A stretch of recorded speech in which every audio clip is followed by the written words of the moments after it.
Hey everyone, how's it going? So I want to make this video on how life is like having an EV when you're traveling in the middle of nowhere or to the middle of nowhere with little to no charging infrastructure. So this looks to be like an old farm. You can see there, this old vehicle probably from the 50s, 60s, maybe even, I'm not familiar with those type of trucks, maybe earlier days. But this is an Airbnb home that we booked, and you probably can hear the lamb in the background there, but there's no level 2 at any of these remote locations. We did manage to find a 120 volt outlet that we actually plugged the vehicle in, so that gives us a range of, let's see here, not sure you can see that or not, about 3 miles per hour. So at least we're getting some range. So even without charging infrastructure, level 2, you can actually charge with this mobile connector that Tesla used to give. This one here. So now they actually charge about $500 for this. If you want to get this is a level 1 charging, but we did get the adapter for level 2 that came with it. So just want to show you the level 2 adapter. So you're gonna need one of these. This is a NEMA 1450. If you buy the Tesla mobile connector now, they give you, I believe, a good set of adapter to work with different type of level 2 charger or plugs. So with this level 1 adapter, always bring an extra power line, because the Tesla mobile connector, I believe this is 25 feet, don't quote me on that, 25 or 30, the outlet is all the way over there. So we did bring a extension cord. Make sure you get the one that is all weather proof, just in case you need this. And we've been using this, so a good 12 hours gives it about 36 range. Good enough to get us to another supercharger that we're able to find, or even a level 2 charger that's not a supercharger. So that's how we've been getting around with no supercharger network that is nearby, with this mobile connector. Very helpful. Usually we are able to get about 14-15 hours before we hit the road again, and again that gives about 40-50 miles of range. With these wheels here, we're averaging about 280 per mile, watt per mile. That does include the inefficiency of the mud guards, the roof rack, and we also have the roof spoiler there too. It doesn't really reduce much, but this definitely reduces about 1 to 2%. I'm not sure how much the mud guards reduce, but I'm sure it's blocking some air. So we take those off, we probably will get 1 or 2% more efficiency. These wheels is a 21 inch Uber wheels, not as efficient as the induction, and absolutely not as efficient as the air wheels that they have. So the Gemini wheels is the most efficient, but we've been able to get around with this no problem. Been taking it off the hard tarmac or the smooth road, so on these pebbles, rocks, it's been able to do just fine, between 20 to 25 miles per hour. Don't go faster than that. And again, if you decide to take it off road, this is not really off road, but off the tarmac, consider getting mud guards, because that will protect the rocks from hitting your panels, scratching up. But I actually have PPF on all the doors, the rear panel, bumper, and everything, so it's fully protected even if I didn't have the mud guards. there shouldn't be any damage. You can see the dirt collecting here already, but if I wash this off, it becomes clear. This is how a 2,000-mile road trip so far looks like. Again, I have PPF protecting the front. I can't imagine not having PPF and taking a road trip such as this. It's a major roadkill here. So I don't have to wash this off right away. I don't have to worry about it penetrating the clear coat, damaging it. Windshield, I did wash this twice already with paper towel. So definitely bring some window cleaner, because the windshield wiper will not be able to get these bugs off. This mirror cap's been helpful too. A full carbon fiber cap, very helpful. So that's been protecting the mirror cover, but we did have PPF on there. That's from Pit My EV, as well as this one. You can see there, definitely need a wash. So much dirt collected there. So all that would have been underneath the cargo there. Battery seems to be clean.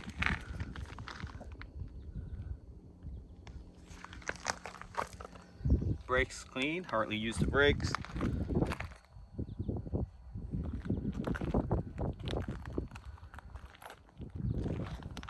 So for the front, I did have full PPF on the front here, as well as the fender, lights, fog lights. Everything is fully protected.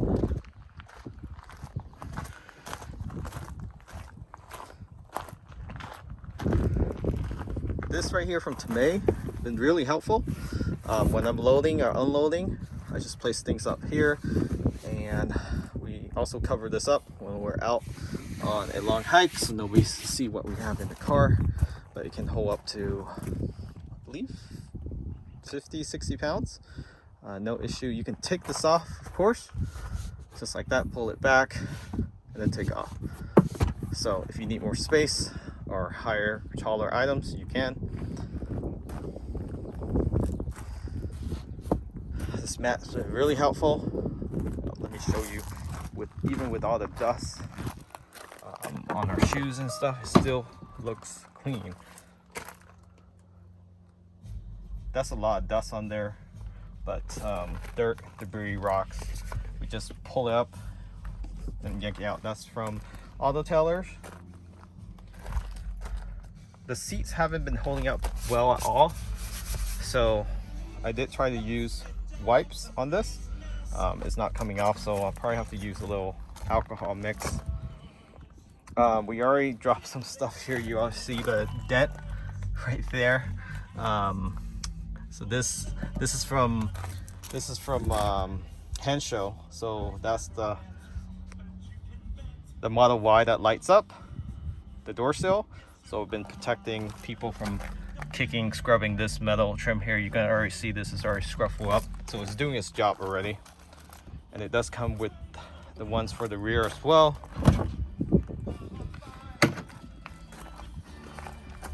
Right here, this is already protecting the plastic trim.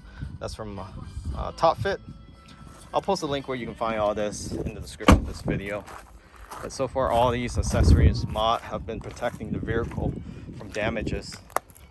Let's go over to this auto door handle. Has been useful as well. I don't have to touch the dirt, just press in, pull it out. That's from Hensho. Steering wheel been great on road trip. This soft leather, this is from Hensho as well. Display has been very useful. Entertainment with Apple CarPlay. So that display, this steering wheel from Hensho. Caps on the columns, that's from Pit My EV. Yeah, we also have Top Fit and also Hensho door sills here. There's a beat. This also cover from Pit My EV. Been keeping this side clean. Cup holder, very useful. Pit My EV. Tomei cup holder seal. Easy to clean, especially on road trip. Just rinse it off with a bottle of water. quick charging. Since the wireless charging on the Tesla is slow, I've been using either a heart plug on this top fit and then using this power wire from Tomei. We also have entertainment while we're charging, game controller from Jawa, so a bunch of Jawa items here, as well as the light bar for night. It's awfully dark out here in the middle of nowhere, so we use that light bar often. Also use their wireless charger, their MagSafe. If you're wondering what those buttons are, those are sexy buttons, quick switch for anything you want to customize. So it's very customizable. I have it on horn, auto folding mirror, lowering your fan speed quickly without getting into the display. And then also the light switch. Also have it behind the steering wheel for auto folding mirror or tilt mirror, hazard light, and so forth.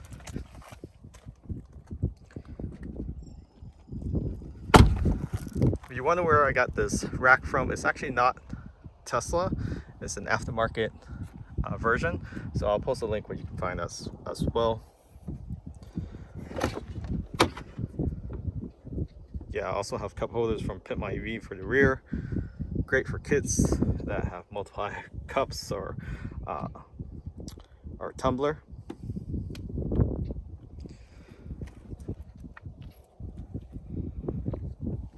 Got this protective cover here from ASOK EV. Another convenient feature is the auto frunk.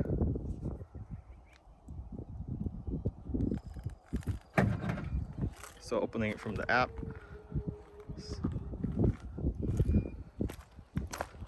Nothing in here, we unloaded already, but at least you don't have to touch the front when you're trying to close it, because with all that bugs, you can just quickly go on your phone or on the display, click close.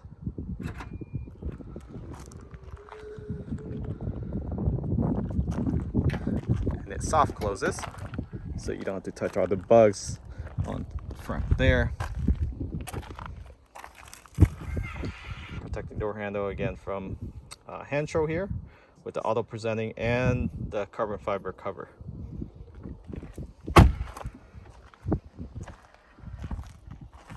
And that is all.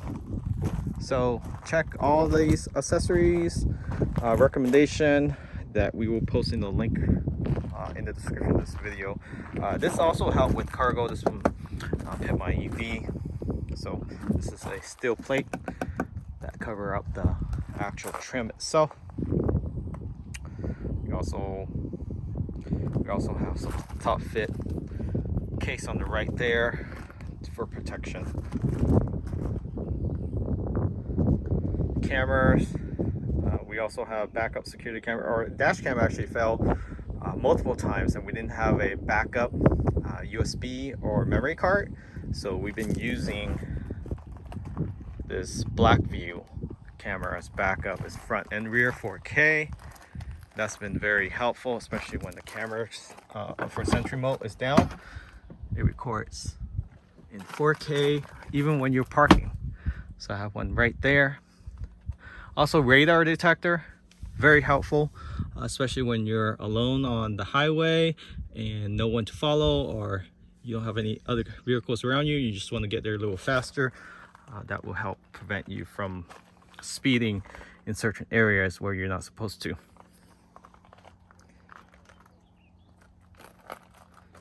I believe that is it, as well as all the accessory I want to share. I'll post everything in the description of this video. If you have any questions, just comment below or message me on Instagram.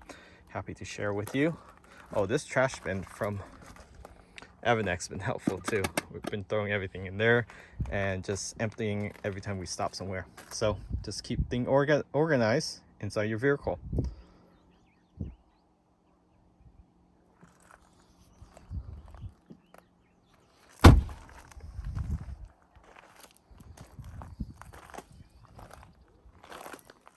Yeah, I think that is it. We did have a tire repair kit inside the trunk because this doesn't have a spare tire, so we have to pump it up with with a foam inside, or if we have to pull a plug, definitely bring a set of pliers and also a plug for the tires, especially in the middle of nowhere. You're not going to be able to find additional support with Tesla roadside assistant. It's going to take them hours to get to you, if you have reception, that is. See how the dirt collected here. So with Tesla vehicle, it's not that it's not well insulated, but dirt does collect through, I guess, this not vent, but this opening panel gap. So you just have to run some water down there. Should clean that out. Also have the F1 pilot light from Hanshow. Been helpful, especially in panic stop. Vehicle behind you will be able to see you a lot quicker. All right. Well, just wanted to share with you our experience traveling with an EV with little to no level 2 charging infrastructure. We're in the middle of nowhere. So we're relying at least on the 110 level 1 charging, which gives us about 3 miles per hour. Catch y'all next time. Remember to subscribe for more content.